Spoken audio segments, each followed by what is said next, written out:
RTM, Rádio Transmundial de Portugal.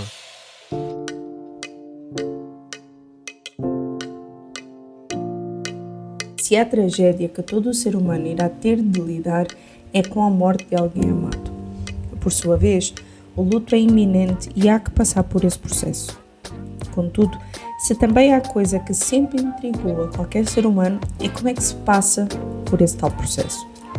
Por isso é que hoje vamos falar sobre a experiência de Lewis ao relatar o seu dia-a-dia à medida que estava enlutado pela pessoa que ele mais amava, a própria mulher. Sendo assim, vamos nos aprofundar no tema e eu conto com a Gabriela Sautier, ela que é bióloga, atualmente professora de Biologia e ainda produz conteúdo para a sua página de Instagram e podcast Falei com Amor. E eu sou a Ana Margarida e começa agora mais um Entre Linhas.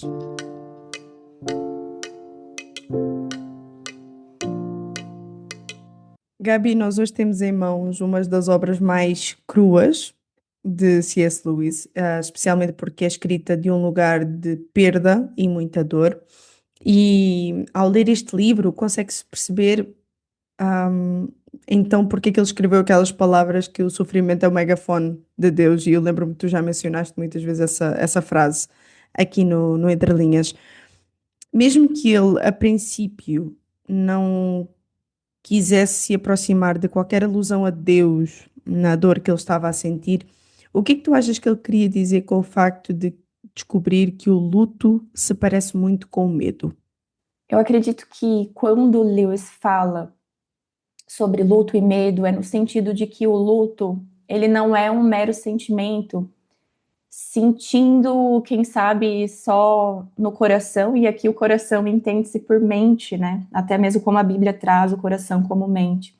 Mas o luto se parece com o medo, porque ele não é uma emoção, quem sabe, repentina, igual assim. A gente toma um susto, você sente o susto ali na hora, parece que o susto já vem direto para o nosso estômago. Então, e o susto não é no estômago que acontece, mas é uma sensação que toma o corpo todo. Então, o luto, Lewis traz como sendo uma sensação total do corpo. É mente, é espírito, é o físico, o fisiológico. Então, o luto não é uma tristeza dramática, mas é um estado, assim, de confusão, de insegurança, que parece muito com a ansiedade e aquele estado de alerta, de vigilante que você fica quando você está com medo também. Então, o medo, nesse sentido, não é só do futuro, mas é do vazio. É o medo de você não saber como as coisas serão daqui para frente. E um exemplo que ele traz é como se, quando eu apago a luz da minha casa, eu ainda assim sei. Vou começar de novo que o Steph latiu.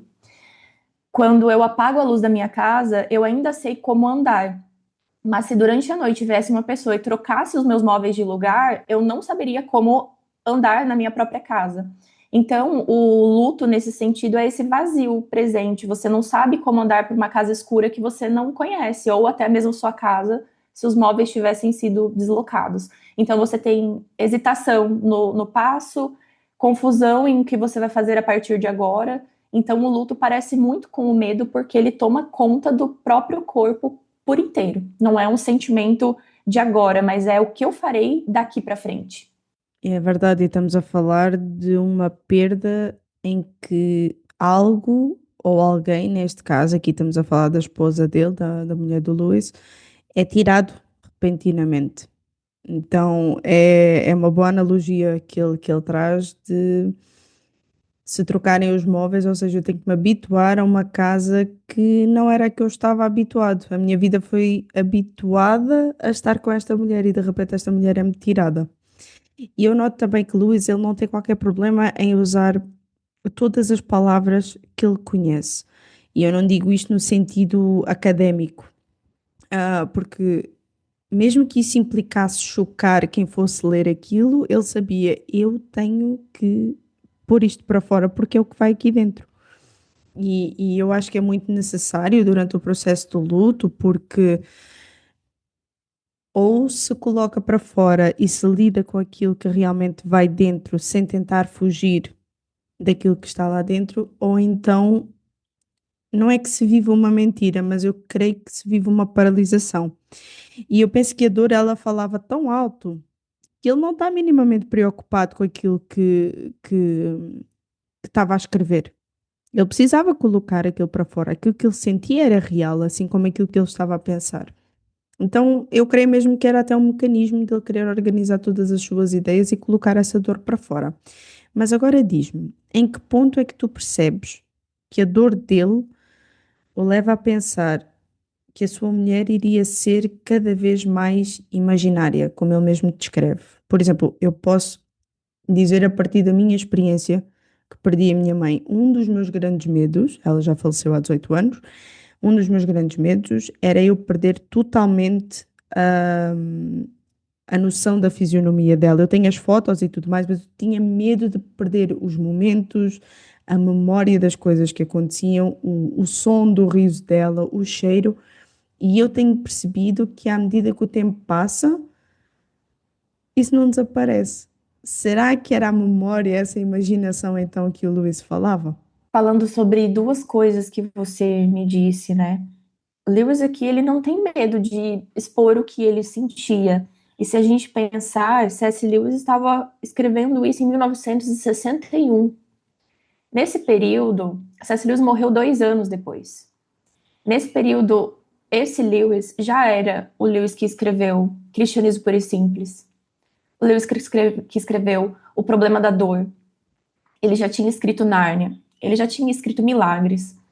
Então, é um Lewis totalmente convertido, totalmente uma pessoa influente no meio que ele vivia, reconhecido pelo que ele escrevia, e agora ele se questiona até mesmo de Deus, ele fica bravo, irado com Deus e se volta para Deus.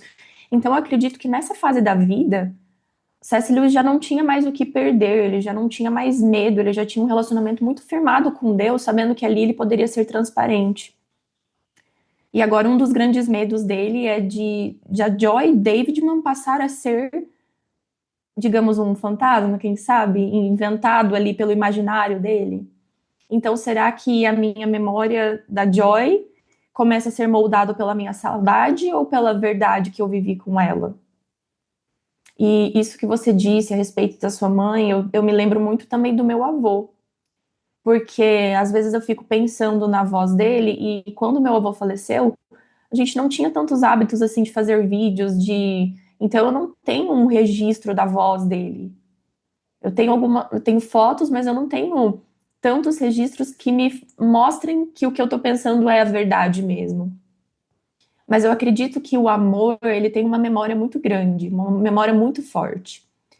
Então, coisas que foram de fato amor não são apagadas. Então, a dor intensa, o vazio da ausência, talvez faça com que a gente tente segurar a presença dessas pessoas que já foram dentro de nós. E ainda que aos poucos essas pessoas, e no caso a Joy, tenha se tornado uma construção mental, o amor não permite apagar determinadas coisas e experiências que nós vivemos com aquele que nós amamos. E ele até diz uma frase muito forte: eu me tornaria amante de uma estátua, porque ele tinha muito medo de inventar uma Joy. Mas será que no amor existe essa coisa de nós inventarmos? Porque, na verdade, eu acredito que a morte é um grande lembrete de que nós fomos feitos para a eternidade. E que quando a pessoa morre, não é que nós nos apegamos àquilo que a pessoa tinha de bom, mas eu acredito que nós apagamos o que tinha de ruim porque nós vemos que isso não importa. Que no final o que fica é o que era bom mesmo, que é o que a gente vai levar para a eternidade. Então, se por algum momento na nossa vida paira esse medo de nós perdermos quem a pessoa era de verdade, eu acredito que o amor pode lançar fora o medo.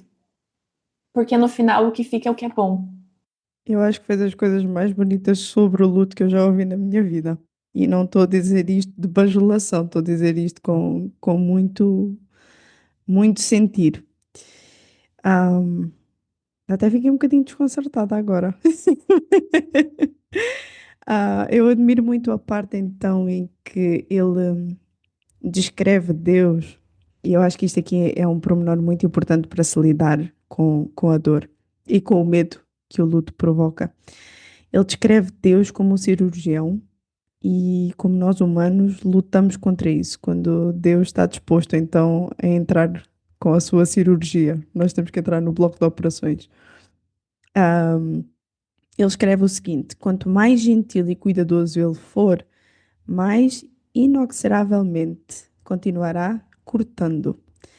Se ele ceder às suas súplicas, se parar antes que a operação seja concluída, toda a dor até aquele ponto terá sido inútil.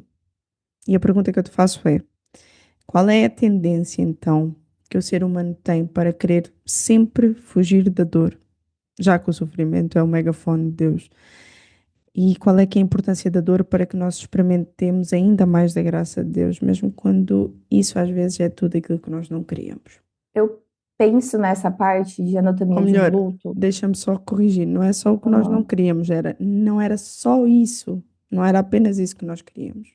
Eu penso nessa parte de uma forma prática. Se nós pensarmos, quem sabe, eu chego em um hospital com uma dor intensa no meu abdômen, e aí o meu médico fala assim: eu não sei o que está acontecendo, eu vou precisar abrir você. Você não quer, é lógico que você não quer. Eu estou contando isso porque isso aconteceu comigo, em que eu cheguei com uma dor, os médicos investigaram absolutamente tudo e a gente não sabe o que está acontecendo. E eu lembro de falar assim pro médico: vai parar de doer? Ele falou: vai. Eu falei: então é isso aí. Eu vou precisar abrir você para acessar coisas mais profundas. Eu queria ser aberta? Jamais, ninguém quer passar por dor, mas é um mal necessário. Então eu vejo que alguns males são necessários e talvez o mal de você passar por um sofrimento seja necessário. Então, C.S. Lewis fala: dor que até aquele ponto teria sido inútil se eu não permitisse que doesse um pouco mais, mas porque existe o limiar da dor que a partir dali não dói mais. E a verdade é que o ser humano ele vai buscar consolo e alívio e ele vai buscar muito controle. E abrir mão do controle é muito difícil, mas a graça de Deus muitas vezes se revela quando nós perdemos os apoios, quando a gente perde o controle, a gente perde o alívio e a gente perde o consolo.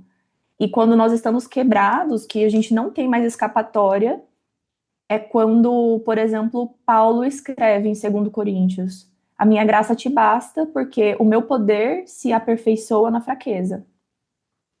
E aí, se a gente olhar aqui em Anatomia de um Luto, na página 80, tem uma frase que eu acho fenomenal, porque muitas vezes nós pensamos assim: Deus está me testando, Ele quer pôr à prova a minha fé para saber se eu confio nele, mas Deus já sabe se nós confiamos nele, Deus já sabe até que ponto nós conseguimos ir. Mas aí C.S. Lewis fala: Deus não tem feito experiências com minha fé ou com o meu amor a fim de descobrir a qualidade que possuem. Ele já a conhecia. O desconhecimento era meu. E nessa provação, ele nos faz ocupar o banco dos réus, o banco das testemunhas e o assento dos juízes ao mesmo tempo. Ele sempre soube que meu templo era um castelo de cartas. A única maneira que ele tinha de me fazer perceber era derrubando-o. Então, eu não sei a qualidade da minha fé até que eu seja testada, não porque Deus precisa me testar, até porque em Tiago é dito que de Deus só provém bênçãos. Nós somos testados pelo nosso próprio mal. Mas quem sabe é nesse momento de teste que eu consigo perceber o quanto eu preciso de Deus. Deus não quer que o mal chegue até minha vida, Deus não quer que a morte chegue até minha vida. Mas quando ela chega, Deus usa desse mal que veio e não veio dele, mas para mostrar o quanto ele é bom. Então, às vezes, nós precisamos deixar doer um pouco mais e nós aproveitarmos esse tempo de dor para percebermos que a nossa fé é um castelo de cartas. Como eu posso construir, então, uma fé sólida sobre a rocha? Realmente, vai sempre nos colocar nós em frente a um espelho. Nós é que acabamos por nos avaliar, ter que olhar para nós e avaliar a nós próprios, porque o Senhor vai ser sempre o mesmo, isso sem dúvida. Olha, eu penso que seria muito oportuno nós terminarmos com a seguinte frase do último capítulo que ele escreveu, porque só tem 4 partes, 4 capítulos. Ele diz o seguinte: louvor é um modo de amor que sempre contém algum elemento de alegria. Louvor na devida ordem. É isto que eu acho muito bonito que ele diz. Louvor na devida ordem. A ele, ou seja, a Deus, como o presenteador, e a ela como presente. Por isso, para finalizar, Gabi, que conselho é que tu deixas àqueles que perderam alguém muito amado e de que modo é que eles podem continuar a louvar a Deus pela pessoa que conheceram deste lado da eternidade, mas também continuar a honrar a memória dessa pessoa? Eu não sei como eu vou falar isso sem chorar aqui, porque cada vez que nós perdemos alguém, e eu não passei por muitas perdas na minha vida, né? Graças a Deus. Mas eu sei que a ordem natural ela chega. Mas cada vez que eu visito um velório, eu lembro que a morte é um grande lembrete de que nós não fomos feitos para a morte. A dor da perda é real. Mas o meu conselho é que você entenda que, apesar de a dor ser verdadeira, o amor que se viveu também é. E esse amor, ele não vai ser apagado pela morte.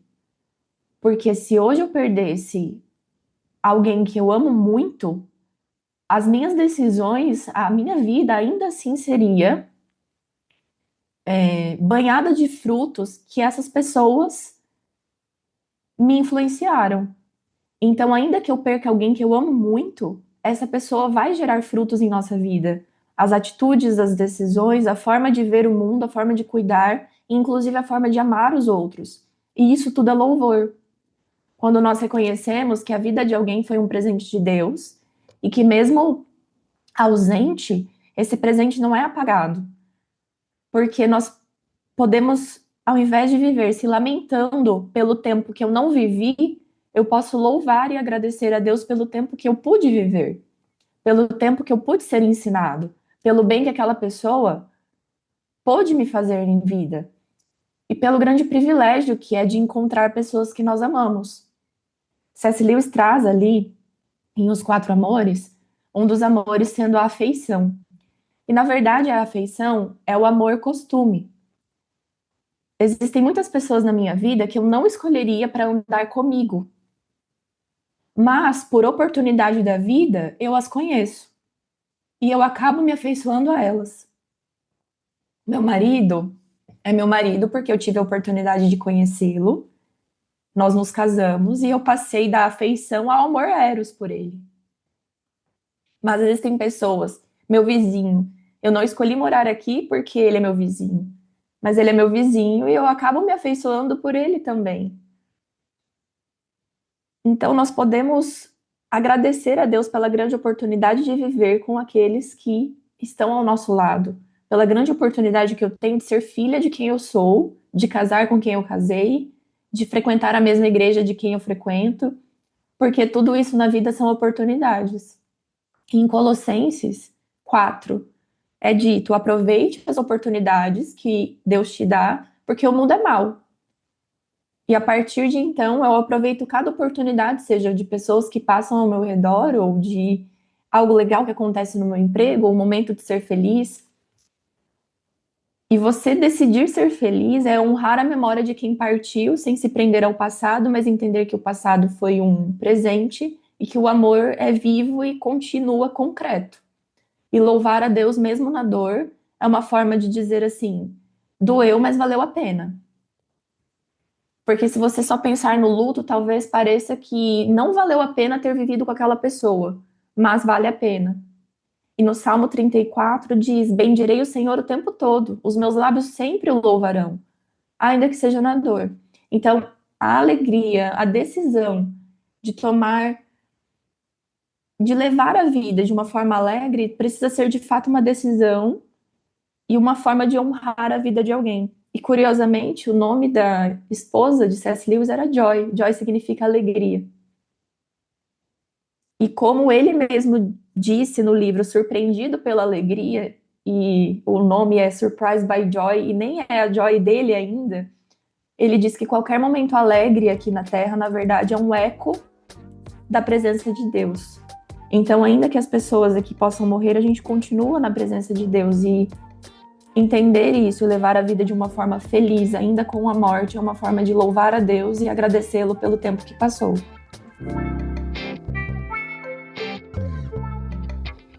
O Entre Linhas contou com a participação especial de Gabriela Sautier e com a apresentação de Ana Margarida. Realização RTM Portugal. RTM. Conhece todos os nossos programas em rtmportugal.org. Uma produção da Rádio Transmundial de Portugal.